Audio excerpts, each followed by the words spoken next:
bom dia a todos.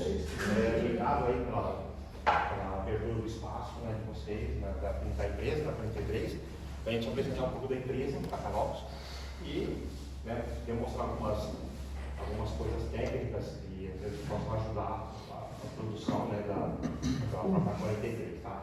Então, eu me chamo Rodrigo, de formação, eu sou engenheiro químico. Tá? Só trabalhei nesse ramo. Tá? Trabalhei 25 anos dentro do laboratório de tinta offset tipo V e de verniz à base de água. Depois eu trabalhei numa multinacional durante 8 anos na parte técnica, externamente da empresa. E eu fui convidado agora para a Canopus, a reforçar o time deles. Hoje eu estou como gerente da produção. Eu não faço mais parte dessa equipe externa. Eu só vim aqui porque a gente está começando tudo, então a gente está preparando toda essa parte técnica, então, mas não estou nessa parte externa da Canopus, estou interna, trabalhando como gerente da parte produtiva. Tá?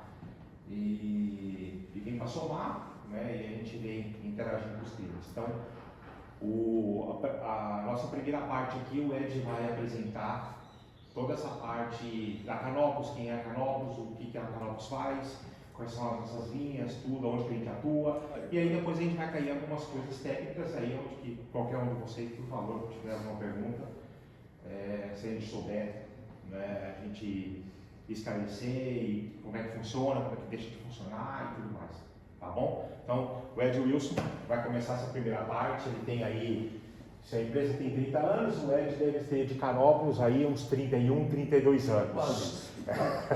Uma brincadeira à parte, mas o Ed faz um bom tempo, ele vai se apresentar agora e ele vai começar essa primeira parte da palestra, tá bom? Obrigado. Obrigado. Muito bom dia. Obrigado, Rodrigo. Obrigado, Jorge. Como já dito, né, meu nome é Ed Wilson, pode chamar de Ed. Eu trabalho ali na Canopus, estou ali há 17 anos na parte de engenharia de produtos, formulação de vernizes e atendimento ao cliente. Tá? Nos últimos 7 anos, sou responsável pelos laboratórios de desenvolvimento e controle de qualidade, tal qual aqui o Jorge e o Rodrigo já expressaram. Existe um outro laboratório na empresa, com outro engenheiro que toma conta, que é o de produtos segmento industrial. Tá bom?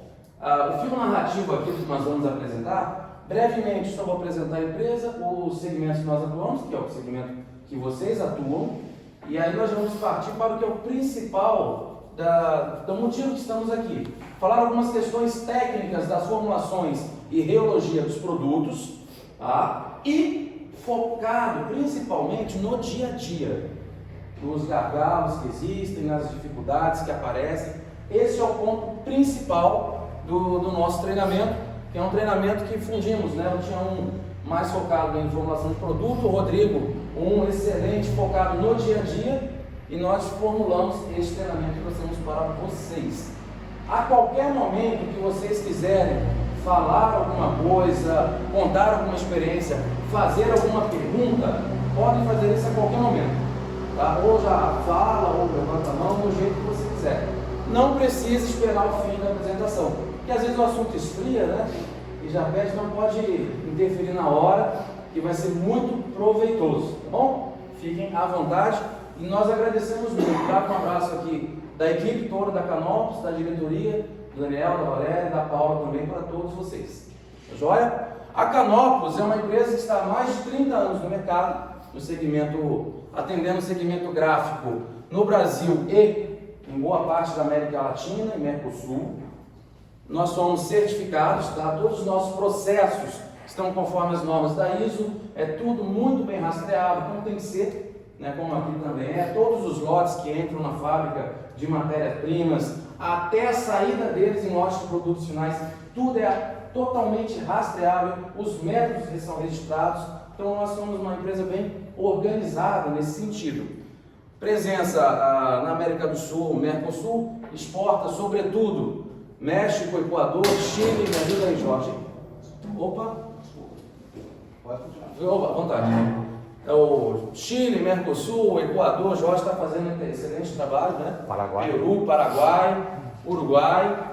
Então nós atendemos esse ramo. Como é uma característica da Canopus, isso está na alma da empresa, tá?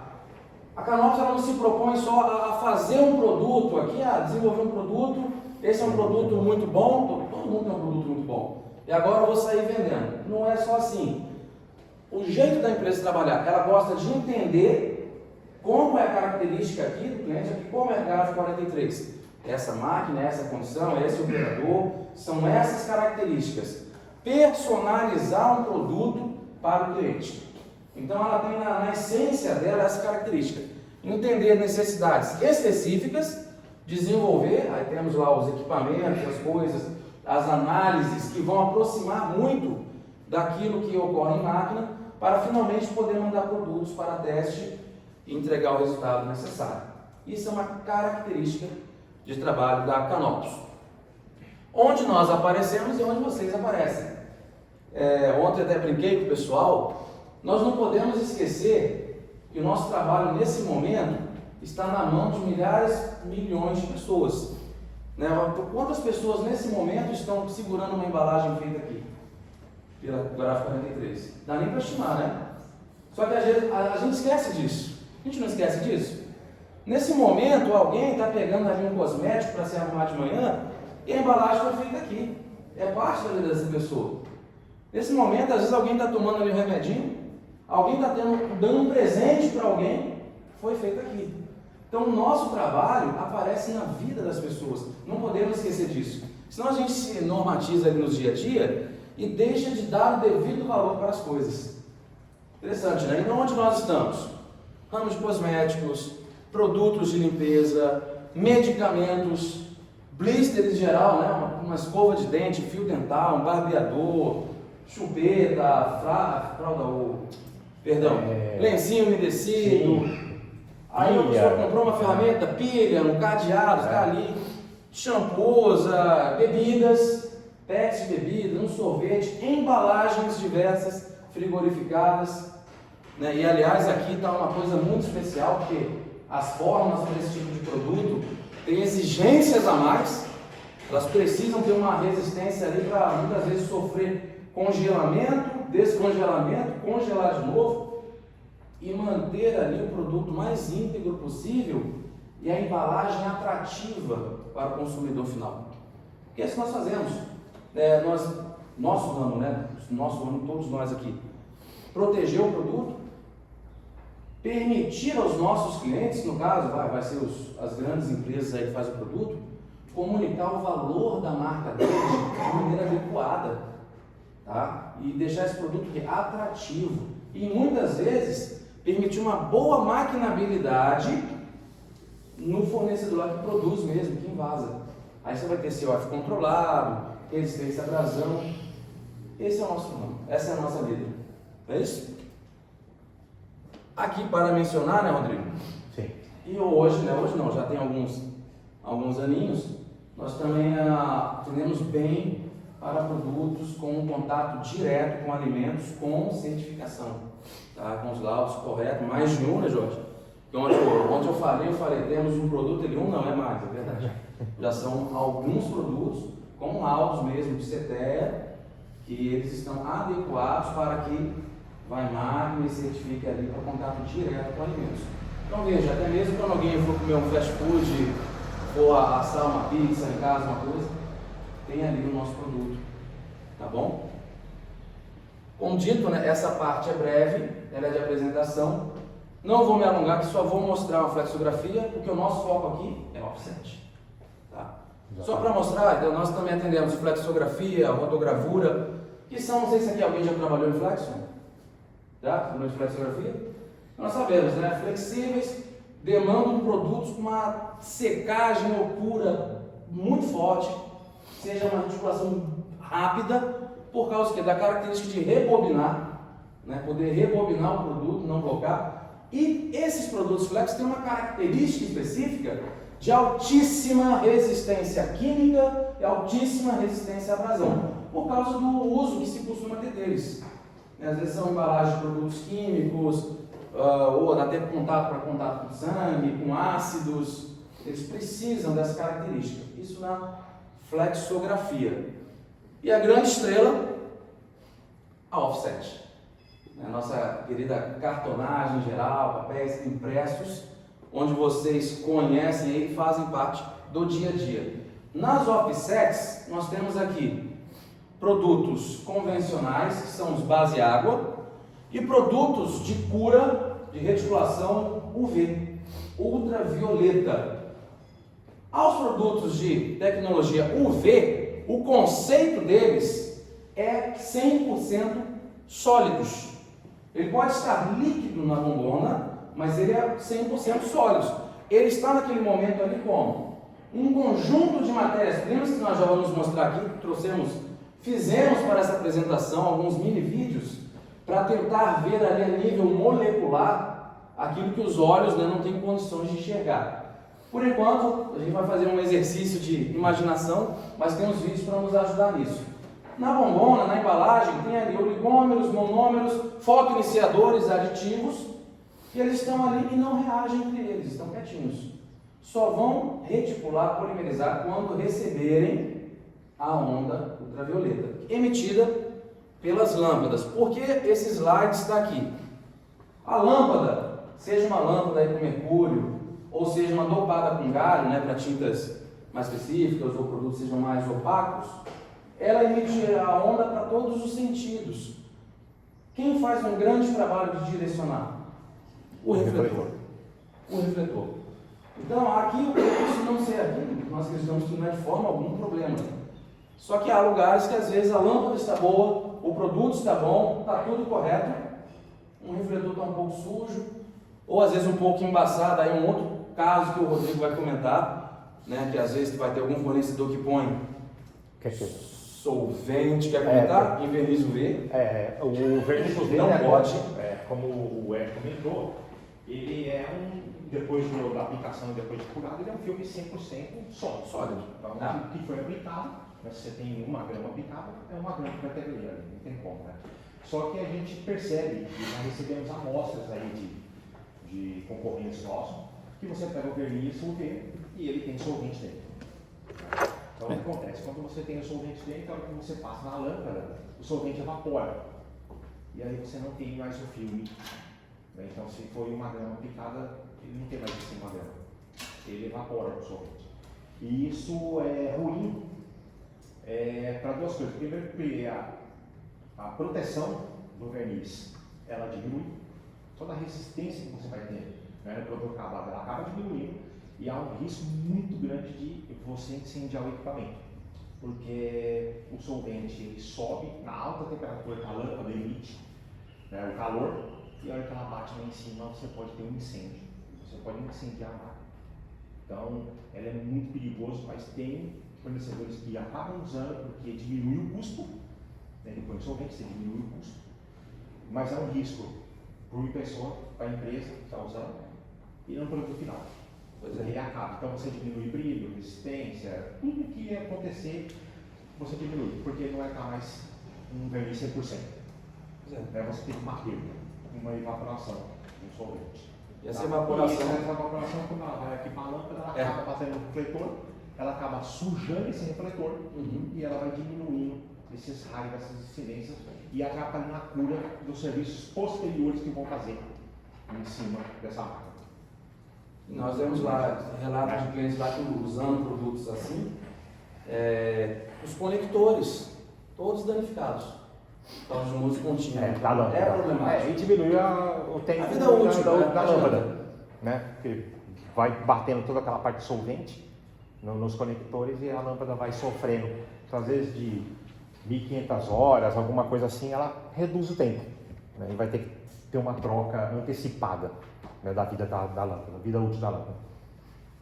Por isso que preferimos colocar esse lado. Cremos que aqui não tem esse problema, mas é interessante comentar, né? Sempre certificar que o produto tem que ser 100% sólidos e a gente faz aquela verificação aí no refletor, porque 70%, 75% das ondas é ele que vai direcionar para o substrato.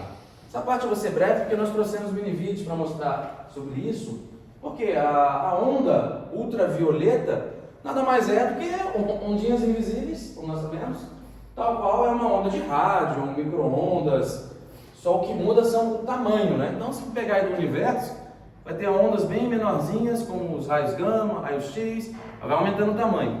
Na faixa do UV, então ela subdivide o VA, o VC, o VV, o VB. E essa divisão o quê? Só fala a respeito dos tamanhos também, que muda os tamanhos. Ah, mas o que isso tem de importante? O que isso vai influenciar? Cada tamanho de onda desse, ou seja, vai pegar aqui o VB, em torno de 300 nanômetros, certo? Esse tamanho de onda interage principalmente com um tipo de fotoiniciador que vai estar no verniz. Por isso que a gente está falando assim, mas o que isso tem a ver? O que acontece? Estou lá formulando, vamos projetar aqui o produto. Nós vamos usar alguns tipos de fotoiniciadores sempre, é um pacote, né, a gente chama assim, para ele interagir da melhor maneira com a emissão da lâmpada.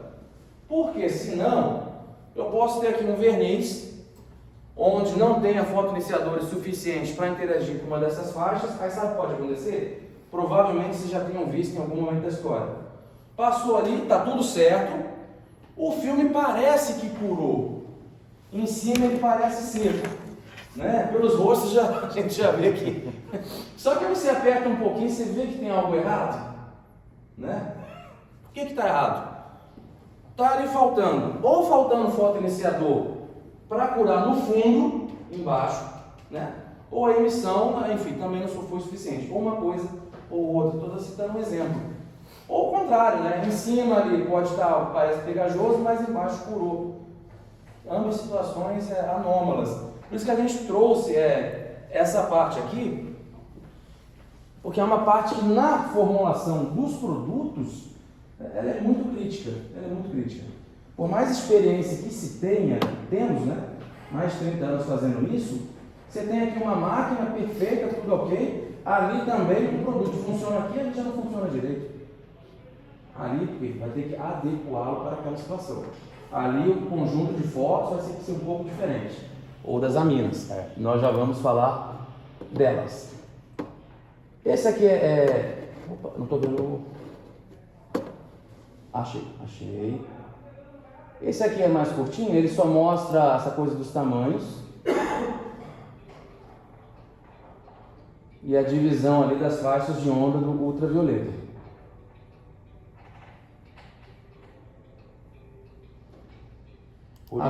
Por isso o nome também tá ultravioleta, porque ele fica naquela faixa da cor violeta. Na cor violeta. Tá? Isso que se deu esse nome, tá? Bem lembrado. Na sequência vem o espectro visível, né? Isso. O infravermelho, o calor, vem tudo, aí já são ondas maiores. Esse aqui, um exercício mental. Vamos supor aqui, tá? Ele está representando uma camada de verniz aplicada, ok? E essa ilustração que vai ser apresentada agora vai mostrar aonde chega aqui cada faixa de ondas dessa. Das lâmpadas, né? Isso.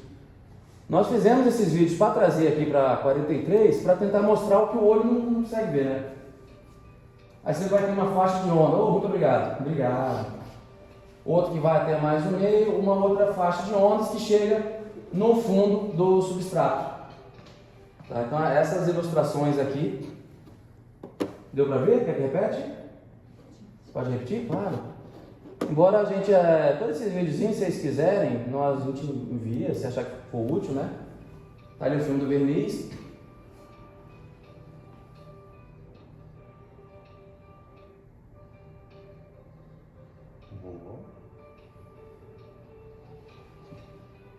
Por que um chega, reage, seca ou cura, né? Mais em cima ou mais embaixo? As ondas menores. Obrigado. Opa, ele voltou de novo. Ok. As ondas menores, tá? Elas, curiosamente, possuem maior energia. Quando elas chegam na superfície do filme de verniz, já reagem e promovem a cura. As ondas maiores, curiosamente, elas têm uma menor energia. Aí elas conseguem chegar no fundo ali da aplicação e reagir com os fotoiniciadores do fundo. Por isso que cada faixa dessa vai interagir mais ou menos com uma das partes do produto. Qual é o seu nome? Desculpa. Sheila, obrigado. Muito obrigado. Agora, essa aqui. Vamos lá. Falamos aqui, né, Rodrigo? Essa parte é conceitual de produtos, dos fotoiniciadores. Sim. Agora há pouco falei que no verniz tem ali oligômeros, monômeros, são resinas. É poliéster, poliuretano, epóxi, né, HDDA, que são os monômeros, estão ali, são produtos. Você imagina assim, exercício mental, igual uma escolinha, um oligômero, vamos imaginar que uma bolinha, uma ligação, outra bolinha, uma ligação, outra bolinha. Vários desses. Estão ali quietinhos. Imagina outros sozinhos aqui, bolinhas isoladas. Agora imagina duplas, uma bolinha, uma ligação, uma bolinha. Isso é só didático, um exercício mental. Eles estão ali e nada acontece. Quando a onda UV acerta ali, ela bate nessa ligação do fotoiniciador, ela quebra essa ligação, certo? Aí em química diz que agora formou um radical livre. E ele não quer ficar sozinho, né? Todo mundo quer ter uma companhia.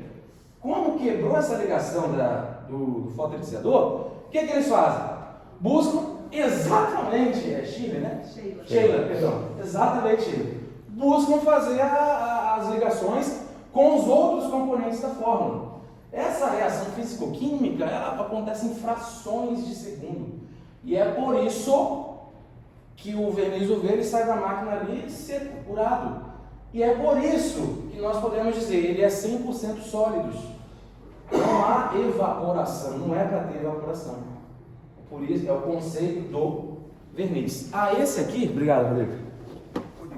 Aqui é didático, tá? O que ele vai fazer? Ele vai mostrar um zoom na aplicação do verniz e mostrar essas reações. Tem 3 desses. O terceiro mostra um possível problema que ocorre. Não estou enxergando. Olha, estou ruim de vista, hein? Precisando de óculos. Porque ele patina, né, na mesa. Aí. Obrigado. A polimerização do verniz UV ocorre em frações de segundo. A radiação gera radicais livres e cria uma rede tridimensional reticular. O verniz cura, tornando-se um fio sólido. As ligações desse mencionou, né? A polimerização do verniz UV ocorre em frações de segundo. A radiação gera radicais livres e cria uma rede tridimensional reticular. O verniz cura, tornando-se um fio sólido. Há um próximo que colocamos ali um raiozinho atingindo, como sendo a luz UV. Tá me travando? Tem bateria? Não tem. Eu Tem. acho que é pela transmissão. Acho que é a transmissão. Acho que é pela transmissão mesmo. É.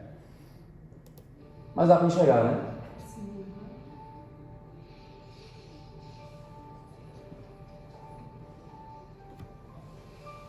Agora uma curiosidade aqui, que é a razão de ser do troço é o seguinte: o verniz está bem dimensionado, a lâmpada está ok, a máquina está bem regulada, está tudo certo. O dia está muito úmido, mas parece que o verniz não está curando direito. Mas o que tem a ver uma coisa com a outra, né? É complicado já. Parece até que é brincadeira, mas não é brincadeira. Aqui é climatizado, aqui está tudo. Ó, vocês estão no micromundo, né? É mais. Isso aqui é outra coisa. Vai ter lugares aí que se tiver 0 grau lá fora, é 0 grau dentro. Se tiver 40 graus lá fora, é 40 graus dentro, né? Só que a gente vai mostrar. Aqui é um micromundo. O dia está muito úmido, tem muita umidade no ar. Oxigênios, essa umidade, o que elas fazem? Na hora que tem essa reação, é como se ela furasse a fila da ligação química. O oxigênio está no ar, ele vai lá reagir com o fotoiniciador e impedir que ele fique fazendo as ligações. Ele atua mais rápido. Mais Ele rápido. é mais rápido. Ele é mais reativo. Ele é mais reativo. Ele fura a fila. Exatamente, ele vai furar a fila e na realidade do que a gente está querendo, ele vai romper um pouco essa cura. Sim. Tá? Ele vai prejudicar essa cura. É inacreditável dizer isso, mas É inacreditável, mas é verdade. Aí o Ed vai mostrar um videozinho só para entender e depois o que a gente já tem que fazer no verniz para impedir isso Exatamente. ao máximo, entendeu? Isso de acontecer. Existe solução para isso. Tá patinando. Perdoe, viu, pessoal? Quer vir aqui? Aqui, Aí achei.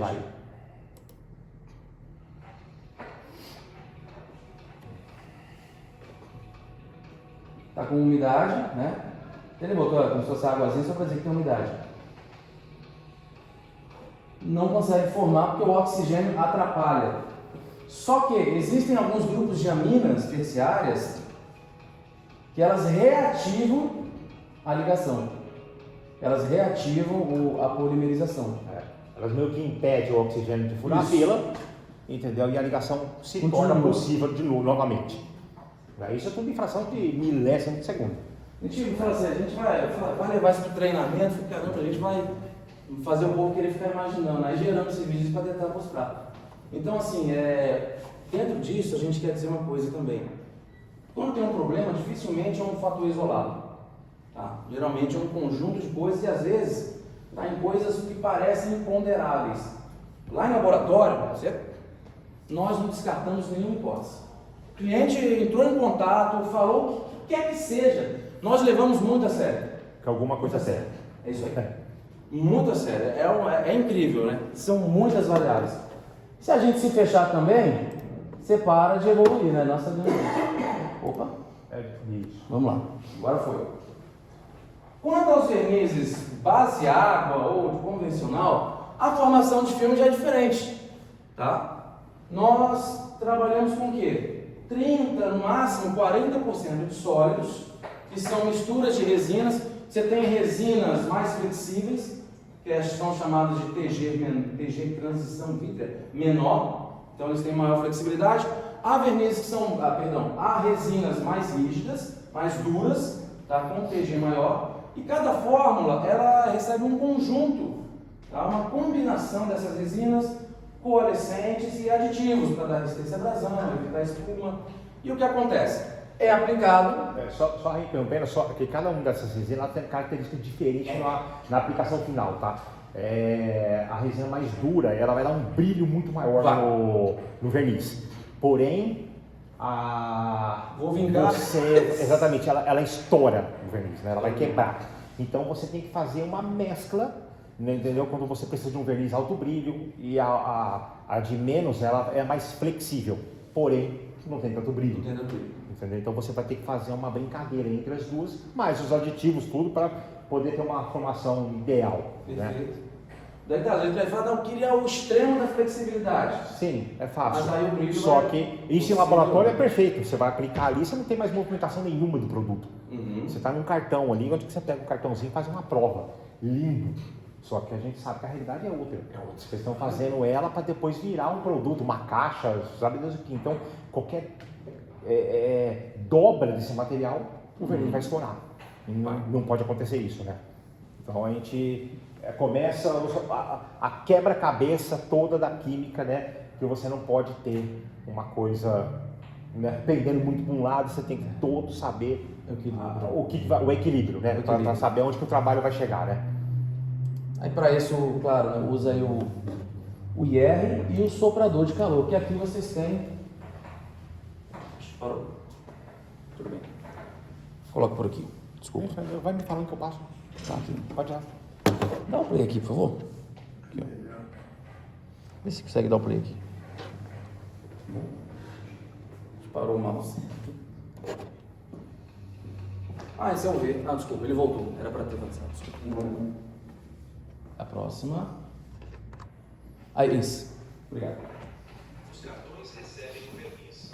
O calor evapora a água. Veja no zoom microscópio. As resinas se compactam, formando um filme sólido. Então, diferente do UV, aqui é por evaporação. Então, por isso que 30% a 40% do que está no líquido realmente vai se tornar Os cartões verniz. recebem o verniz. Só pode próximo, por favor. Ok? Por isso, uma característica do verniz à base de água, uma resistência, né, melhor que o V. Porque você tem uma deficiência de quase 70% a 65% de proteção. Então, você tem uma, né, naquela área específica. Então existe uma diferença grande nisso, né? A gente trouxe esse slide aqui, que é só para mostrar para vocês algumas coisas que às vezes a gente pega no mundo aí, né? Isso aqui são exemplos de anilox usado em gráficos, né? Vai ser muito difícil, não existe nenhuma gráfica que vai ter todos os tipos de anilox. Tá? Normalmente a gráfica vai ter com 2 desenhos, por algum motivo, de algum trabalho delas, e em ações diferentes, que realmente aí é necessário para o trabalho, né? Mas sempre lembra que o verniz à base de água, todas essas figuras aqui, a gente não consegue enxergar a olho, tá? Elas estão ali no rolo, tá? E a gente não vê isso, tá? O verniz ele bate nisso, essas colmeiazinhas aqui, elas enchem de verniz e isso carrega, né? A máquina leva o verniz com esse movimento, com o impresso. O verniz à base de água, depois dele, como é o oxigênio que seca, ele vai virar uma cola. Ele vira uma cola. E isso vai sendo preenchido e nunca descarrega por inteiro. Vai ficando o verniz ali, tem a viscosidade, tudo, né? E o verniz vai secando ali dentro. Tá? E aí que a gente sempre alerta pela limpeza desse anilox corretamente. Então, depois do uso, depois de um período, a gente tem que fazer uma boa limpeza do anilox. Seja passando um pano em cima e com um tempo maior até a retirada desse anilox e fazer uma imersão dentro de algum produto para poder tirar todo o verniz depositado ali dentro. Porque senão daqui a pouco um verniz que você tem de aplicação que seria alta, daqui a pouco ele começa a perder essa característica. E aí a gente começa a condenar o verniz, porque você está com menos verniz lá e você vai falar, o verniz começou a perder alguma resistência. E na realidade são problemas de aplicação, porque ele não está fazendo mais a função correta, porque ele está levando menos verniz. Se ele está entupido, ele leva menos verniz. Menos verniz já é um verniz que já tem uma deficiência, vamos falar, em camada, né? Porque você pega ele inteiro, você está deixando 35% a 40% no máximo. Nossa. Se ele já levou menos, você diminui mais ainda isso. Então, a proteção foi embora. Ela começa a ir embora cada vez mais. Foi embora, resistência à abrasão. Tudo. Então, é muito importante essa questão de anilox. Tá?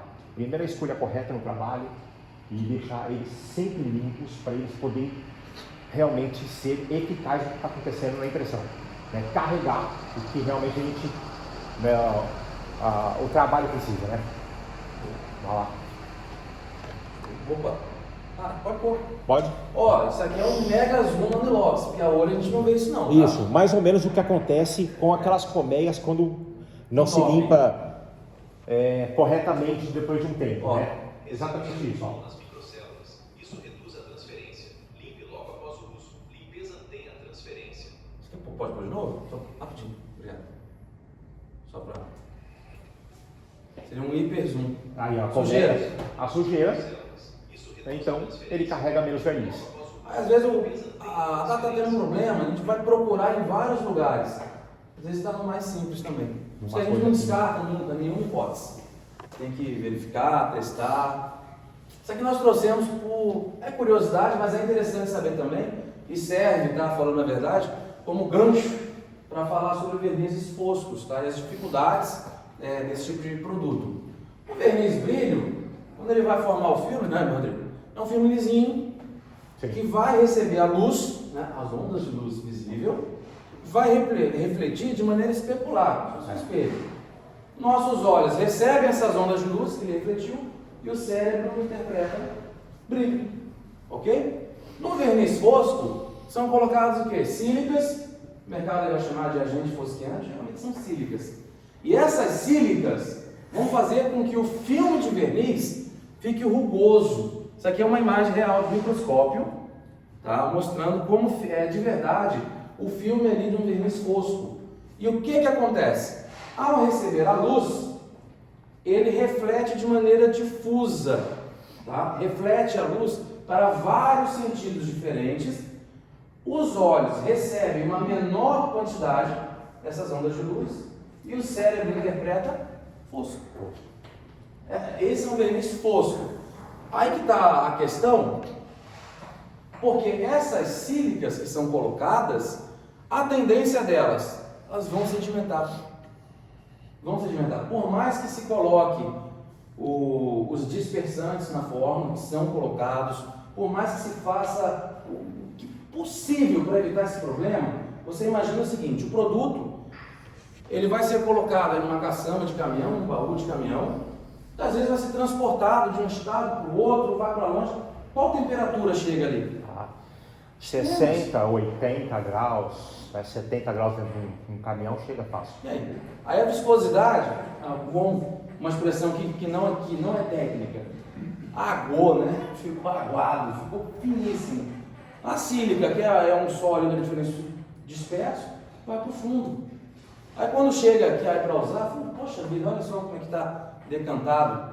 Né? Aí o químico lá fala, poxa, mas eu coloquei, né, tanto dispersante, segui os métodos de transporte. A gente está falando isso para quê?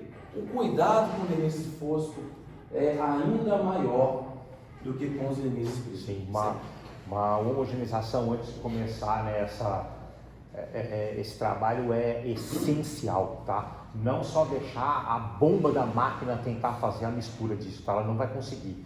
Tem que ter uma agitação nossa, pegar a bombona, fazer uma mistura para você tentar deixar ele homogêneo novamente. Porque senão a gente pode começar o trabalho e a máquina ela vai levar em fases diferentes esse verniz lá para dentro. E se por sorte no começo ela levar a fase onde teria mais sílica, mais cera, ele vai sair legal. E aí no meio do trabalho, na hora que acabou esses aditivos e começar a entrar uma parcela maior de água ou de verniz sem fosqueantes, ele vai começar a dar brilho na mesma bombona, porque o agente fosqueante foi embora. O agente de todo o trabalho fora o fosqueante de resistência, que também foi embora, então ele não vai ter mais resistência. E ele começou, a máquina vem pegando por fases, é o que está ali dentro da bombona. Então, o que foi consumido primeiro, se foi essa parte beleza, ou se for a primeira parte, a parte ruim, o trabalho já vai começar a sair ruim logo no começo. Então precisa ser muito bem homogeneizado. Não deixar só a bomba na máquina, que ela não vai conseguir. Ela não consegue fazer essa homogeneização, ela não foi feita para isso. Tá? A bomba da máquina é para uma outra coisa, é para a alimentação dela. Tá? Então o produto tem que subir homogêneo e tem que rodar conforme, né, ele foi desenvolvido, né, projetado. Pode? Sim, claro, por favor. Agentes fosqueantes. É só esse é ilustrativo. Proporcionando o efeito fosco. Veja o contraste com o verniz UV brilhante. Só ilustrativo. Só uma ilustração, né, o que fica, que os nossos olhos, né, é só para mostrar alguns processos demandam um COF controlado, tá? Então se houver uma necessidade de um verniz com deslizamento controlado, nós também, aliás, uma foto do nosso equipamento lá, nós também temos como fazer isso, a gente projeta o produto. COF controlado, para quem não sabe, o que seria o COF? É um coeficiente que vai expressar, né, de coeficiente de ângulo, olha que esse verniz está conseguindo suportar, né, esse trenozinho, né? Então o aparelho começa a subir, chega uma hora que ele vai despencar, né? O quanto que esse verniz está conseguindo sustentar esse carrinho lá em cima. Para que isso é importante? Tem gôndolas em mercados, em certos produtos, que se você deixar esse COF muito baixo, ele deslizando muito, a hora que você começa a empilhar as caixas uma em cima da outra, elas vão cair. Porque está muito liso. Qualquer vento ela vai derrubar. E isso não é bom no estabelecimento comercial. Já tem outros casos que se você deixar ele com uma fricção muito grande, e aí, por exemplo, embalagem de remédio, que vai ter que ser muito rápido o blister entrar dentro dela e as caixinhas deslizando dentro de trilhos, se ela está deslizando e ela está pegajosa, o que acontece? Chega uma hora que ela uma começa a bater na outra e cai fora. Perfeito. E ela começa a pular para fora. Então, todo o desenvolvimento de um verniz precisa ser específico para que vai ser usado. Não só na própria máquina, mas sim no que seria o cliente final de vocês. Exatamente. E no caso do equipamento desse, até mesmo no processo de invase do fabricante de produto. Do fabricante de produto. Eu vou fabricar lá o cartucho, qual é o deslizamento para tirar da inércia ali, que está parado, e qual é o deslizamento, por exemplo, contínuo, que seria o dinâmico. Isso, dinâmico. Eles são controlados também. E esse equipamento também dá esses números. Se for uma necessidade, nós fazemos. Sim. Obrigado. Viu? Rodrigo, aqui a gente chega só apertando a coisa, né? Dois conceitos. Um é nivelamento e outro é molhamento. Quer falar disso aí? Vamos lá. O nivelamento mais simples, o molhamento é mais tenso. Foi sem querer esse trocadilho. Que é o seguinte, a gente tem aqui sempre todo impresso, tem uma garrafa, esse sanduíche aqui, tá? Onde a gente tem o substrato, a cor e o verniz, tá? Os três têm que estar muito bem casados, tá? Porque senão a gente começa a ter falhas. Então, o substrato, ele tem que ter uma preparação na sua superfície para receber a cor, tá? Porque se ele não tiver uma preparação legal, se ele não tiver com a tensão superficial ideal, o que acontece? A cor, ela vai começar a rejeitar o substrato, tá? Ao mesmo tempo, se a cor não tiver uma tensão superficial legal, o verniz vai começar a se rejeitar em cima da cor. Então tem que ser uma escada, entendeu? Para os três se encaixando, tá? E óbvio que depois do substrato a cor, sempre o ideal é que essa cor já esteja seca para o verniz cair em cima. Porque quanto mais úmido isso estiver, a cor, a tinta vai chupar esse verniz. E aí vai descer a camada. E aí a resistência desse verniz foi embora. Acabou. Ele não tem mais resistência. Tá? Talvez a gente não perceba nos nossos olhos, mas a resistência que era esperada foi embora. Tá? Por a cor não está seca, tá? E aí o verniz, querendo ou não, a cor, ela vai, né, chupar um pouco desse verniz. Tá? Então, o Eric vai explicar um pouco melhor isso daí, como essa tensão superficial, mas ela é muito importante. Existem substratos que são muito piores e outros que não tanto, mas acontece, né? Vai? Pode. Beleza, obrigado. Então, isso é o nivelamento. E uma outra coisa que... ele já passou? Pode botar da vez que eu... Opa, aí, vai lá. É o próximo. Ele voltou 2. Obrigado. Tá. Outra coisa parecida, mas é uma outra coisa, é a questão do molhamento, né, da molhabilidade. O verniz, ele vai ter ali uma quantidade de energia, tá? E os substratos têm uma tensão também. Qual a tensão? Ele quer repelir. Tá? Não sei se é alguém aqui das antigas, como nós somos, né? Lembra aqueles termômetros de mercúrio antigos? Quem nunca quebrou aquilo ali e fazia aquela bolinha? Você imagina um verniz, tipo aquilo ali, ele não querendo molhar, se misturar com nada, tá? Se o substrato tiver uma tensão maior do que a energia do verniz, quando o verniz for aplicado, ele repele, ele não quer. Então o que acontece? Vai formar crateras, vai estar mal alastrado, vai acabar prejudicando todo esse conjunto, e principalmente substratos plásticos, laminações. Eles pegam uma laminação metalizada, principalmente esse tipo de substrato tem a tendência de ter uma tensão maior. Tá? Então, muitas vezes, assim, você está aplicando o mesmo verniz, as coisas tudo certo, corretas, num cartão que não é metalizado. Quando chega no metalizado, começa a dar problema. Ele tem que ser tratado, né? A tensão, aí tem um tratamento para isso. Tem tratamento para isso, Ele está tentando repulsar o verniz. Não é nada diferente como você pega um vidro de um carro e passa uma cera e joga água, o que acontece? Como aquelas gotículazinhas, ela vai né? embora, né? Então, o que aconteceu? A tensão superficial, você fala e passou a cera, ela aumentou e ela repeliu a água. Então, se tiver uma tensão, o substrato muito alto, ela vai repelir. O verniz à base de água, ele não vai aceitar. Então, ele não vai conseguir, a impressão vai ficar toda falhada. Aí tem um videozinho que mostra uma gotinha espalhando e outra ficando também.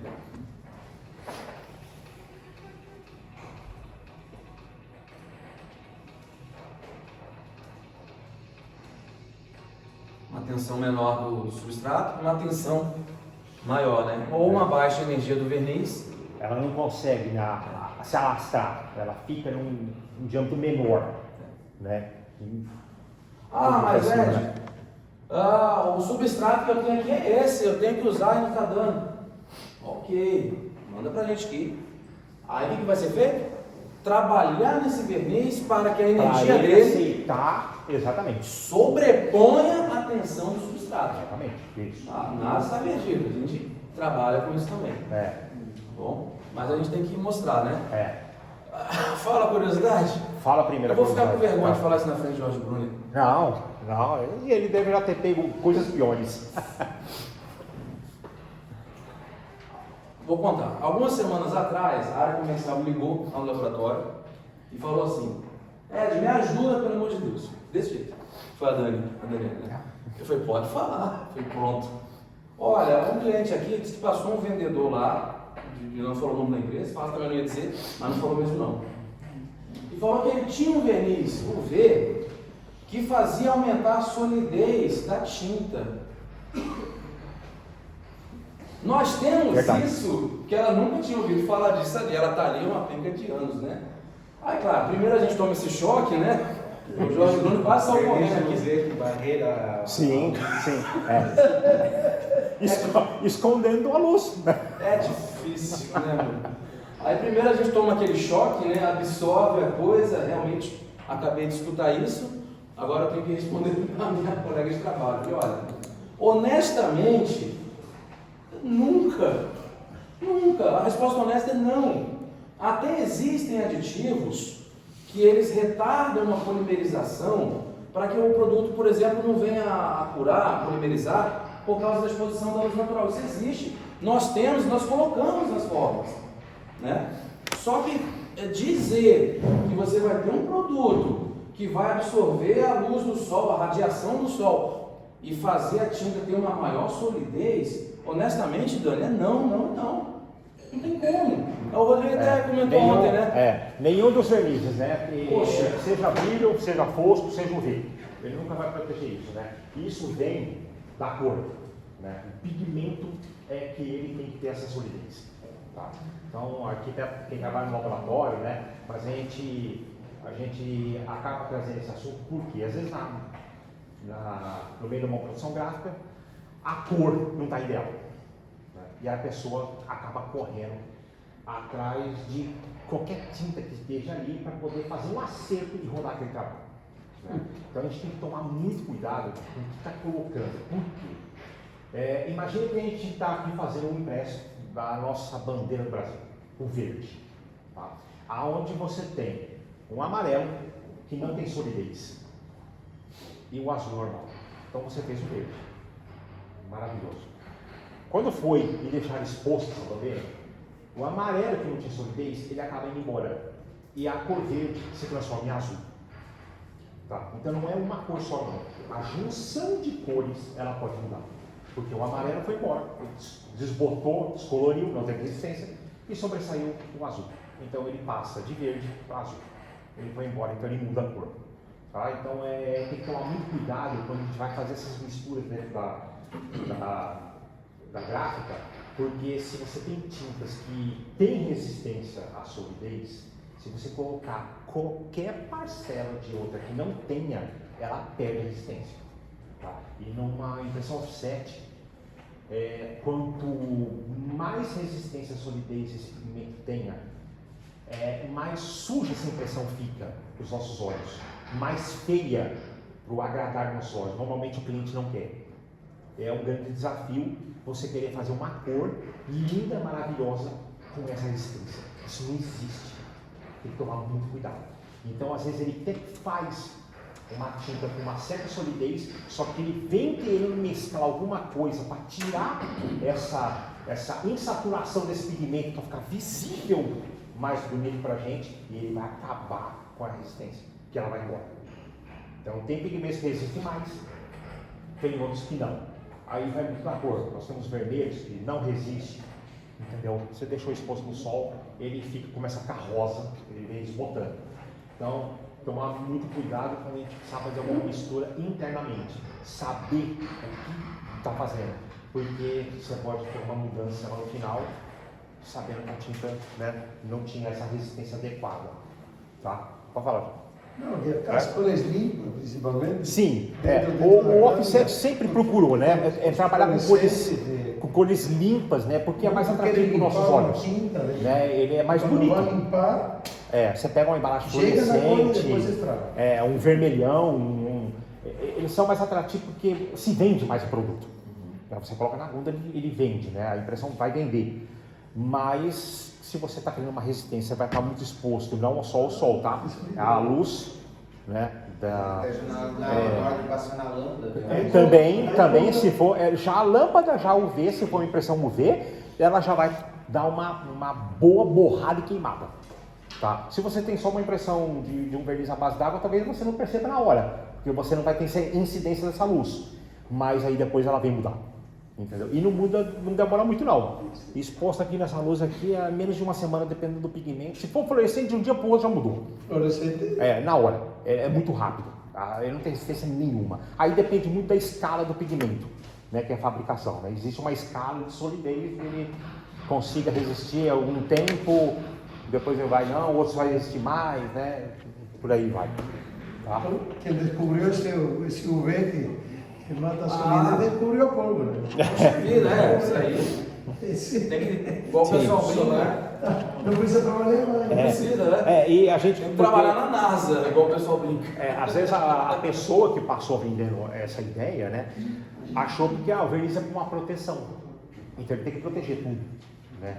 Mas o verniz ele não consegue proteger o raio solar. O raio solar ele é um verniz transparente. A gente precisa enxergar o impresso. Se você tampa a incidência do raio solar, a gente não enxerga mais nada. Porque você está tampando. Se o raio não passa, nem a gente vai enxergar. Então não existe cor, não existe impresso. Então, tanto o verniz UV, tanto o verniz fosco e o base de água, a luz vai chegar no impresso. Para a gente enxergar a cor, a gente vai precisar enxergar a cor e a gente vai precisar ter uma, né? A reflexão da luz. Como a luz está batendo no coisa, então ele vai desbotar. Então não tem como, né? Beleza? Uma parte curiosa aqui, né? Isso aqui não é que a gente está mandando trabalhar mais lento, não. Porque às vezes alguns problemas acontecem e com pequenas verificações já conseguimos ter uma ideia do que pode estar acontecendo. Pode acontecer. Tá? Mas são checagens rápidas. Às vezes estou trabalhando, começou a ter falhas, está tendo falhas ali na aplicação. Essa falha pode ter várias origens. Tá? Reduzir um pouquinho, um minutinho ali a velocidade da máquina. Ficou bom? Provavelmente. Melhorou? A alimentação. Não está indo verniz, isso pode ser espuma, né? Pode ser espuma, às vezes gerou ali, a máquina está puxando mais espuma do que verniz. Viscosidade pode estar inadequada, tá? Ou uma questão de pressão. São possibilidades. É fixa ou aleatória? Aparece sempre no mesmo lugar ou aparece em lugares distintos, variados do substrato? Se aparece no mesmo lugar, está tendo algum acúmulo na rolaria ou sujeira, né? Ou uma questão de pressão. Se for aleatória, pode ser espuma também, ou alguma contaminação do produto. São verificações. E aí é o seguinte, né? Viscosidade e temperatura. Eu sei que aqui trabalha numa condição muito boa, tá? É bem controlado, mas se não fosse, seria ver, olha, então quanto que estaria aqui? Hoje está muito frio. O verniz está 100 segundos, a faixa de trabalho é 40. Entendeu? Então, assim, um verniz muito fino, muito grosso, ele vai trazer problemas de aplicação também. Sim. Pode ser que não esteja adequada à viscosidade. Às vezes, uma simples viscosidade, ela determina o sucesso ou, vou dizer, o fracasso ali do trabalho. Uma coisa tão simples. Só falando também dessa parte da espuma, eu acabei no tempo, né, como assistente. Isso é interessante. E muito. A empresa estava reclamando do verniz que estava tendo muita espuma. Aí eu cheguei no cliente, tudo, né? A gente provou um monte de espumante, a beleza consertou, né? E tinha um impressor um pouco mais antigo lá. Aí chegou conversando comigo e falou assim, olha, às vezes eu já consegui acabar com uma espuma do verniz, fazendo um simples macete aqui na máquina e sempre funcionou. Qual que é, né? E se eu tirar esse, eu vou tentar fazer, né? Ele falou, ó, sabe os dois pelinhos que descem para dentro da bombona, né? Que seja o que retorna e o que leva o verniz para a máquina, né? Nunca deixa eles chegarem na bombona ou qualquer recipiente que for juntos.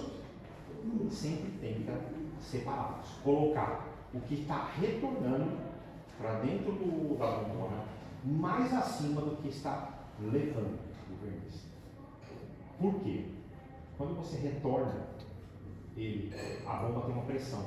E aí, do jeito que ele vai sair dentro do galão, ele vai dar uma bolha. Ele vai dar a bolha que está voltando. Se o que está puxando para cima da máquina estiver muito junto, essa bolha pode entrar. E ele vai alimentar com a bolha lá em cima, causando a espuma. Então, se você simplesmente só tira o nível deles, deixa eles separados, você pode evitar esse problema de espuma, tá? Porque aí ele não consegue, como não está lá embaixo, não está em cima, não tem tempo, ele só sobe, alimenta e continua o serviço. Entendeu? Isso é uma dica e eu acabei verificando isso em outros clientes que reclamaram de espuma. Eu fiz isso e realmente deu certo.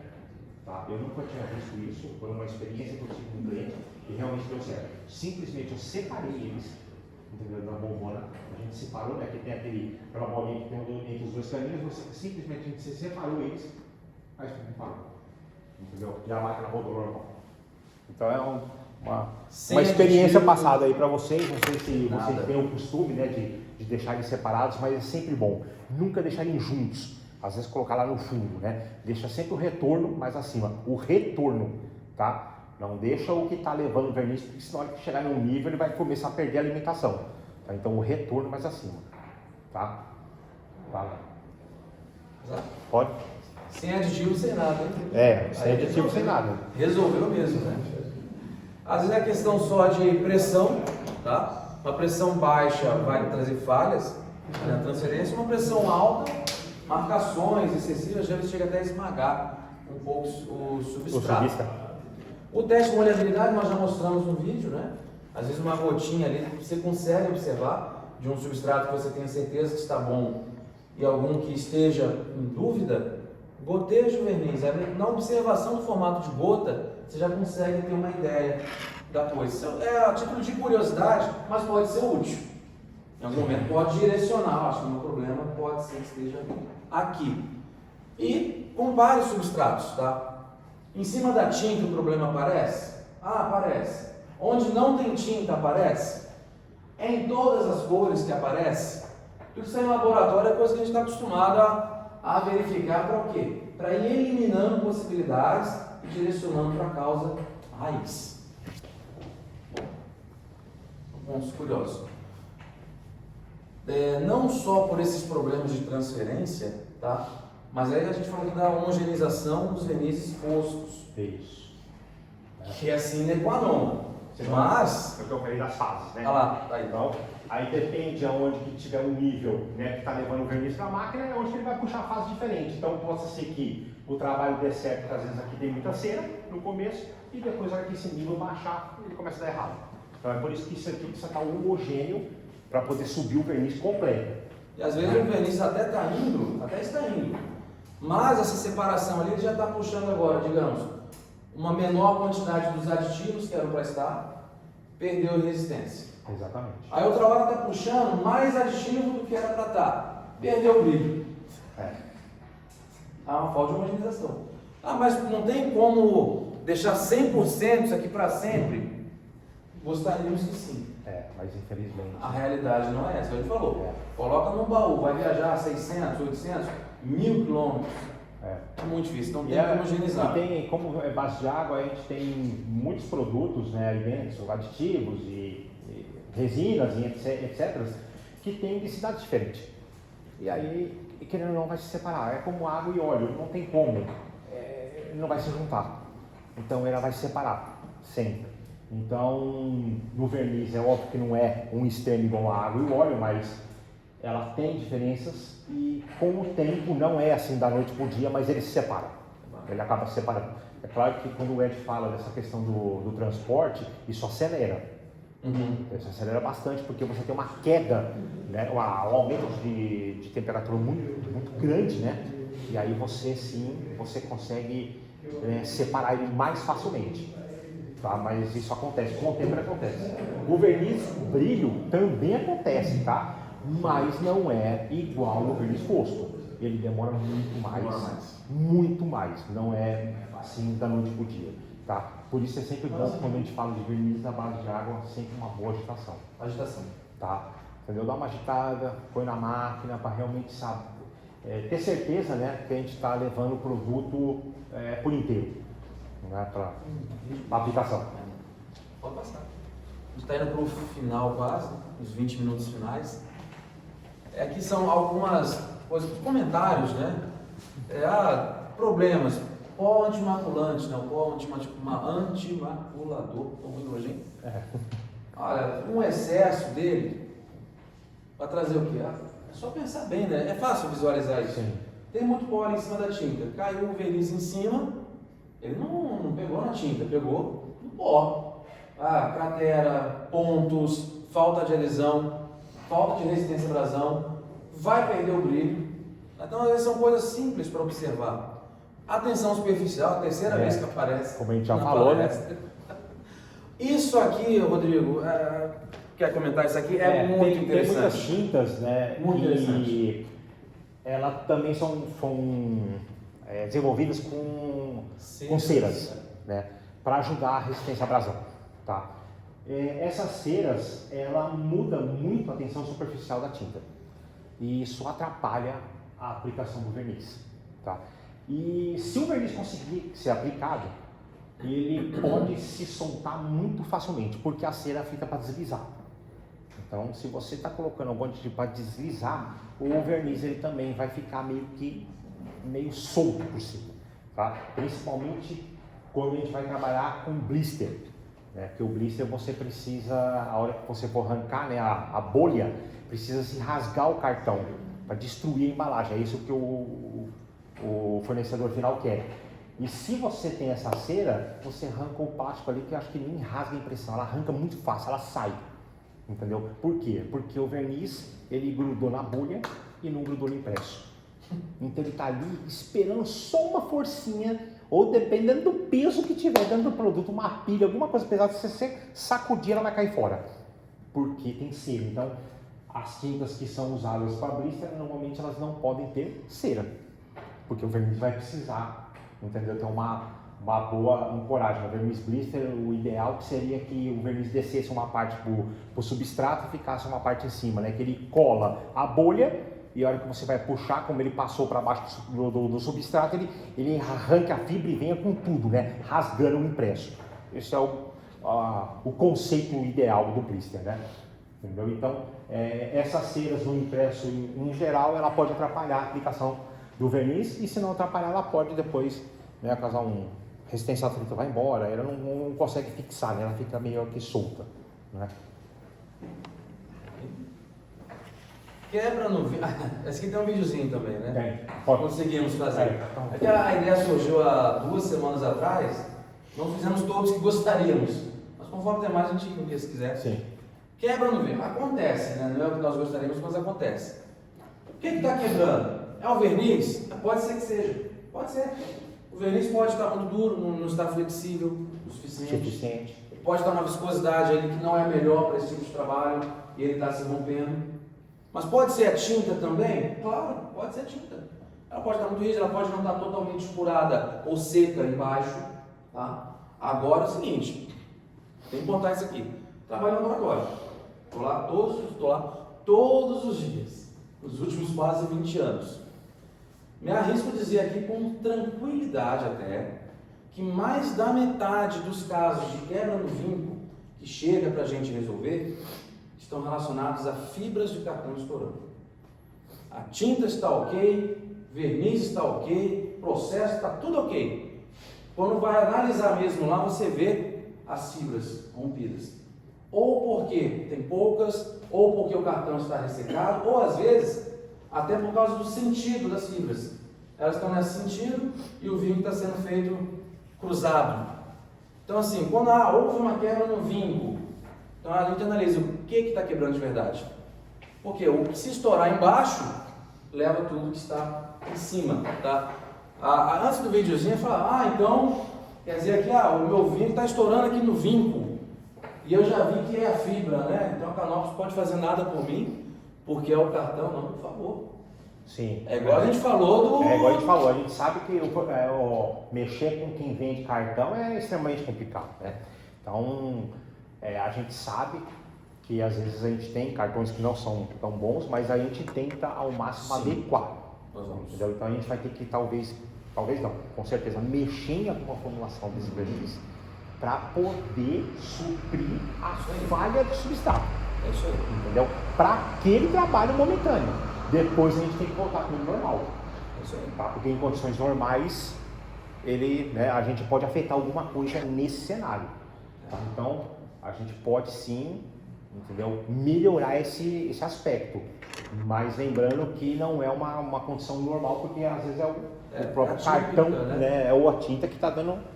E Tá? para dizer também que, independente da causa raiz, vocês podem contar com a gente. O não, mínimo sim, é por favor, tentar e até fazer.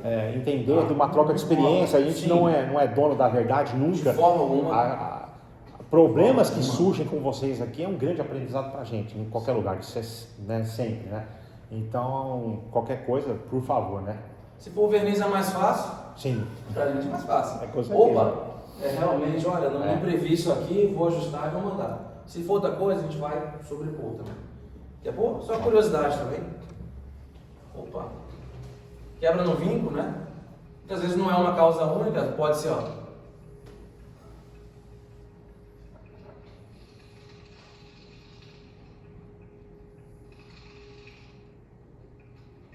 Tinta.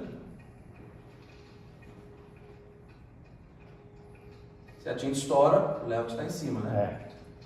Então, assim, direção da fibra, qualidade, ressecamento, ou tinta, ou claro, o verniz também. Né? Ninguém, que igual o Rodrigo falou, ninguém se exime de responsabilidade. Não. E se for, seja o que for, a gente fala. A gente fala, né? A Valéria, o Daniel, eles fazem uma questão absurda da transparência com as coisas. Se for, eu estou ali, esse tempo todo a gente está ali e sabe que é assim, olha, não pode falar que é isso mesmo, vai trocar, vai ressarcir, vai não sei o quê, porque foi, detectou e foi, não tem conversa. O que é o certo, tá bom? Mas pode contar com a gente, independente da causa.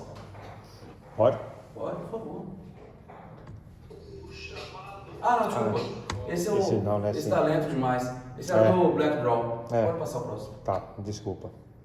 Beleza. Mas depois a gente manda esse aqui, é legalzinho também, que ele mostra aquele conceito lá do quando a tinta não está totalmente seca, Sim, e o verniz mistura um pouco com ela. Se mistura e acaba perdendo toda a resistência, né, que tem no produto final. Aditivos, tá? Assim, nós temos aditivos, nós mandamos aditivos, a gente recomenda a quantidade que for necessária, mas é claro que não é a nossa preferência e cremos também que não é a preferência de vocês. Nossa preferência, eu acho que é a mesma de vocês, que o produto venha redondo, coloque em máquina e apenas funcione, Sim. sem ter que adicionar nada. Excepcionalmente, é um caso grave, pontual, para a máquina não ficar parada, para diminuir os problemas, aí vamos usar o aditivo pontualmente, só que não é o ideal. Vamos buscar a causa raiz e fazer a adequação necessária. E quando precisar, por favor, entre em contato com a gente, né, no laboratório eles conseguem mensurar, né, o quanto de aditivo, o que está acontecendo, quais aditivos, né, para poder passar para vocês uma dosagem ideal, né, para a gente não perder aditivo, jogar mais, ou se jogar mais poder dar um outro problema, né, dentro do cenário todo, tá? Mas sempre a indicação, igual o Beto falou, do jeito que o material chega, fazer uma boa agitação e não se colocar nada nele. Ele tem que rodar do jeito que ele foi desenvolvido. Tá? Não querer aditivo, não querer terminar o nosso serviço aqui dentro da gráfica. Tá? Mais ou menos isso, né? Pode colocar da apresentação última, mas depois a gente pode versar assuntos aí, se né? quisermos, né? Mais uma vez aqui, mas assim, tem alguns minutinhos, ou se quiserem comentar, contar alguma experiência, por gentileza, podem fazer. Sim. Te agradece, é uma honra para a gente estar aqui, de verdade, tá? Porque o conhecimento é sempre uma construção. Tá? Nós viemos aqui para trazer alguma coisinha intrínseca de laboratório, para levar a experiência também e enriquecer uns aos outros com isso. Quem for em São Paulo, tiver a oportunidade de ir em São Paulo, a NOPS está aberta, vamos lá, visita a gente, come um bolinho, toma um café. Conhecer as estruturas, né? Conhece, laboratórios, a mesma coisa que vocês fizeram com a gente aqui, então agradeço aí imensamente, né, a Canópolis, o time da Canópolis inteira, e por favor, quando estiverem em São Paulo, podem visitar a nossa fábrica, que serão todos bem-vindos. Muito bem-vindos. Bem? Certo? Pergunta. Perguntas? Se quiser, perguntas, tá? Qualquer pergunta, tá aqui o Jorge. Manja tudo, vai responder tudo aqui, ó. Doutor, se quiser tiver pergunta ou comentar alguma coisa, pode ficar à vontade. Oi? Fala aquela pergunta de ontem, da baixa do tanque, pessoal. Ah, Tá. que foi muito interessante lá, porque empastelava tudo e não puxava nada, né? O Ele rapaz respondeu perguntou, bem né, isso aí. para adicionar a pasta de destaque. Obrigado. Que é um aditivo que ele vai ser adicionado na tinta. Tá? O que acontece? O TAC da tinta é uma pegajosidade. Né? É uma medida, o TAC é um número que ele está expressando a dificuldade que nós teremos, que a máquina vai ter, de separar o filme de tinta. Tá? Então, quando você coloca a tinta numa máquina, você vai pegar no primeiro cilindro, o primeiro cilindro ele tem que passar para o segundo. Existe uma parte da tinta que fica ainda no primeiro cilindro e a outra que carrega para o segundo. Isso, a divisão, é um TAC. Quando você adiciona pasta de TAC, você está facilitando, você está dificultando, desculpe, a passagem de uma para outra, porque você está facilitando a quebra do TAC. Então, quanto menos TAC você tiver, menos ela vai transferir para frente. Cada vez menos transferir. Tá? Porque você está quebrando, né, a liga da tinta. A sequência, o que vai acontecer? A tinta vai começar a ficar gelatinosa.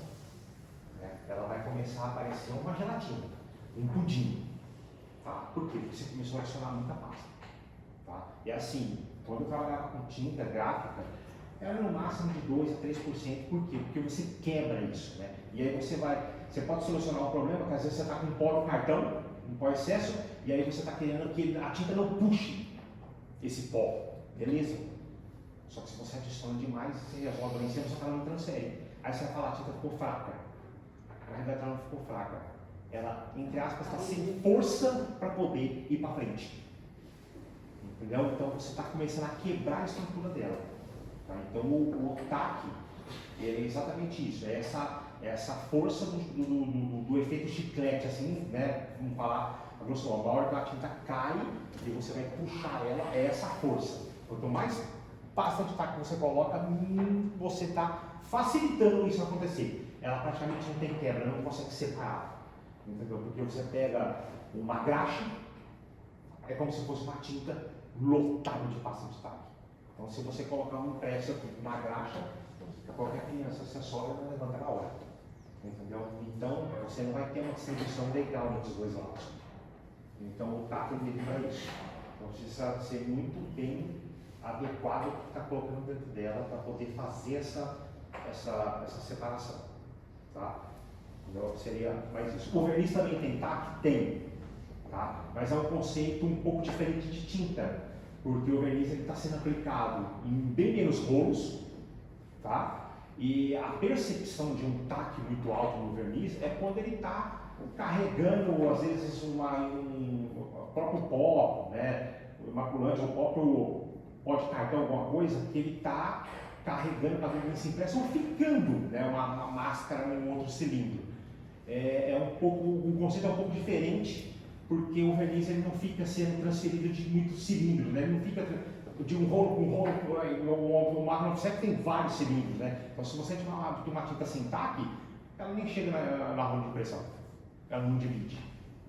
Né? Então, esse é o conceito do TAC. Então, por isso que adicionar muita pasta de TAC tem que tomar muito cuidado, porque você acaba com a tinta. Então, você acaba com o efeito da tinta offset. Tá? O que você recomendaria para eles em vez de usar um destaque? No caso de um cartão que tem muito pó, é obrigatório usar devido ao cliente exigir. Boa pergunta. Pode esquentar aqui, pode botar na mistura das câmeras no laboratório. Muitas vezes nós não botamos pasta de TAC, nós botamos ele no misturador, ele faz a agitação, essa tinta ela acaba pegando uma temperatura um pouquinho maior. Porque o TAC também. Que você está crescendo exatamente o que o Jorge falou. Você está com esse desafio, essa pergunta que ele acabou de fazer aqui, que eu ia falar. é adicionar óleo. Tá? Você não vai quebrar o TAC de imediato, ele quebra. Só que quando você coloca o óleo, que é o solvente da tinta, tá? No caso, se for uma tinta offset convencional, tá? Se for uma tinta UV, aí é diferente. O conceito você tem que colocar um monômero ou outra, né, coisa para você baixar a viscosidade. Quando você coloca qualquer coisa para baixar a viscosidade da tinta, você está quebrando o TAC também. Entendeu? Você está diminuindo a líquida dela.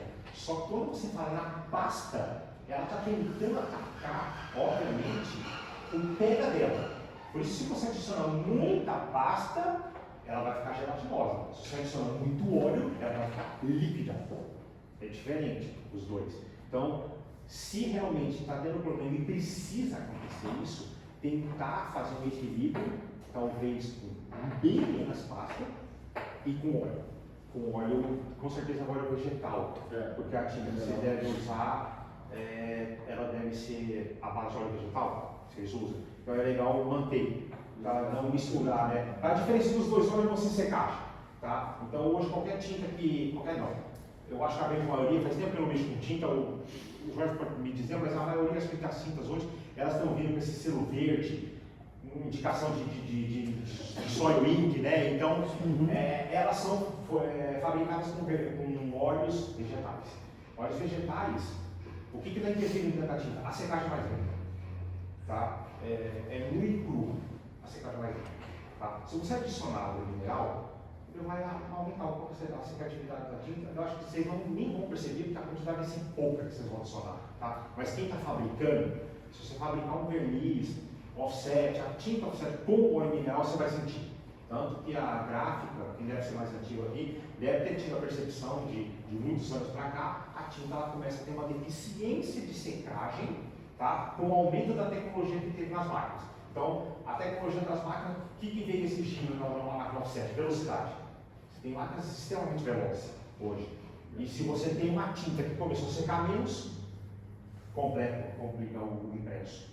Né? E realmente, onde essa coisa do meio ambiente, né, começou a atacar na tinta offset, que foi no óleo. E parar de usar o óleo mineral e passar para o óleo vegetal. O óleo vegetal ele meio que retarda, entendeu? A secatividade. Então, para adicionar, para fazer correção, o ideal é você usar o próprio vegetal. Tá? Aí você pode